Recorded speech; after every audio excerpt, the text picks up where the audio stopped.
Hello everyone and welcome back to my channel. Today we are going to talk about the pros and cons of being a distant or online educator for elementary school. For those of you who do not know, I am a 4th grade teacher and this is also my first year, and it has been one heck of a ride. This video is not meant to be spiteful towards online or distant learning. This is just what I have experienced so far, and I think it's important for all teachers, first year teachers and veteran teachers included, to know that you're not alone and we're all going through the same things. So let's start off with the negatives. A lot of teachers have been struggling with this overall transition because there are some things that you just can't do over the internet. And one of the things that I have been struggling with a lot is the lack of relationship building that I was able to do in the classroom. I might have been able to speak with their parents, but it is very different when you get to have that one-on-one time with the student versus talking through their parents. Some of the strategies I have been using to maintain relationships are by uploading a video every day telling them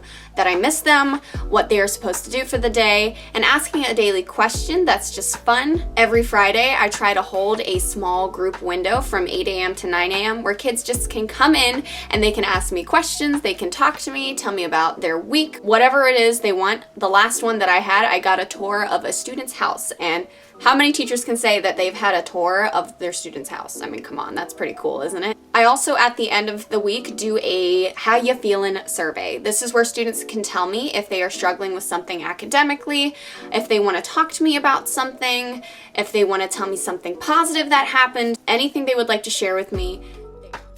Another negative that I have been facing a lot is being able to immediately assist the students. That is something that I am really frustrated with, because when I see a student made a mistake on an assignment that would be an independent activity in my classroom, I can't immediately help them, but I can, thanks to Google Classroom, write down a comment letting them know where they might have made their mistake and how they can fix it. I can request them to meet with me one-on-one or in small group to assist them at a specific time outside of my whole group time. I have also been creating videos. These videos not only show the student how to do the overall concept or strategy that they are learning. Videos also help my students because I try to think of misunderstandings they might have, things they're going to get confused on, and discuss it in that video. That way they can go back and look at it on their own time instead of waiting on me to get to them.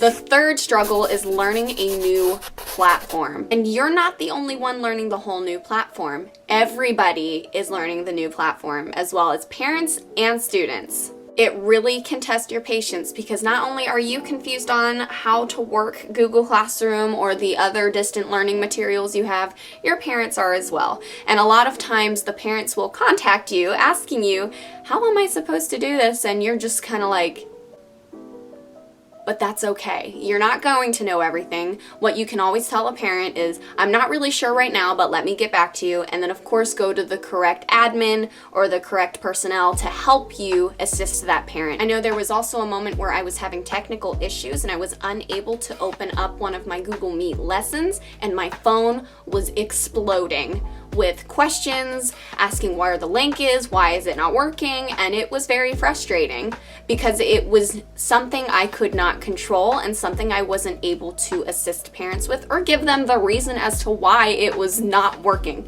Sometimes technology has a mind of its own and there's nothing we can do about it. The last con I'm going to talk about when it comes to online learning is I'm losing my sense of style. I will be dressed professionally up top, and then I'll be wearing my pajama bottoms on my legs. Sometimes makeup doesn't even happen. Sometimes my hair looks like a hot mess. Now that we have discussed the negatives, let's move over to the positives. First and foremost, we are forced to learn a new platform. I know that was also a negative, but one thing I will say is when I was in my classroom, I was always intimidated by technology, and because of that, I tended to push it to the side thinking, oh, I'll never need it. Oh, I won't have to use it. Oh well, you know, I guess I'll just try it next year.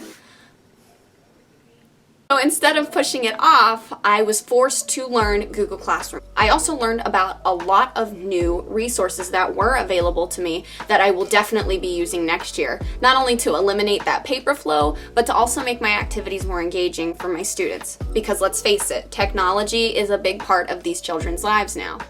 Not that I wasn't confident before, but I have learned to be more confident in my ability to speak to other adults. I know it sounds silly, but it can be very intimidating as a first-year teacher to call parents and talk to them as much as I have to in this situation. I've also enjoyed the fact that I have had to become more creative with my assignments. It is very difficult to keep students engaged when you are in a Google Meet. I made the mistake of making my Google Meets where I just speak to them. For me, it is very difficult to stay focused when you just sit there and talk to me. I am more of a kinesthetic and visual learner. I've come up with scavenger hunts within their own home where they have to find an item based on the question I asked and then bring it back and show it to the camera. Having students present their own screen and show you what they created themselves instead of you just showing your screen. Those are just a few of my ideas or things I have tried. If you have any other ideas on distant learning and keeping them engaged, please let me know. So of course, every teacher is thinking this, but I am loving the fact that I don't have to scarf down my food within 20 minutes. I can take an hour lunch break if I want to. And when I say eat, I don't mean like snacks. Like I can have a full-on steak dinner during my meeting.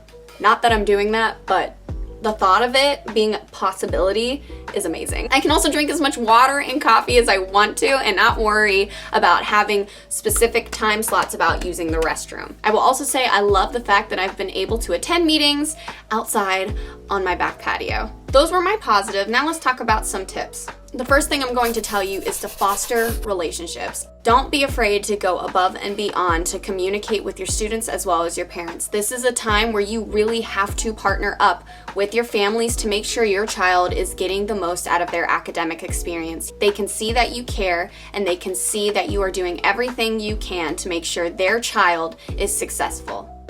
You need to learn when to turn it off. Now you are at home all day and you have all of your stuff accessible and ready to go whenever you are ready. But because you are working at home, it is very difficult to turn it off. So make sure you set those limits. From this time to this time, my full attention is on school. But after this time, you need to go do you. And don't feel guilty. That is okay. During the regular school year, you wouldn't even be thinking twice about it. So don't do it now. And the last tip I want to offer is to be patient. I know it can be hard. I know there are days where you just want to scream. The students are stressed out. The parents are stressed out. Your staff is stressed out. The admin is stressed out. The people even above the admin are stressed out.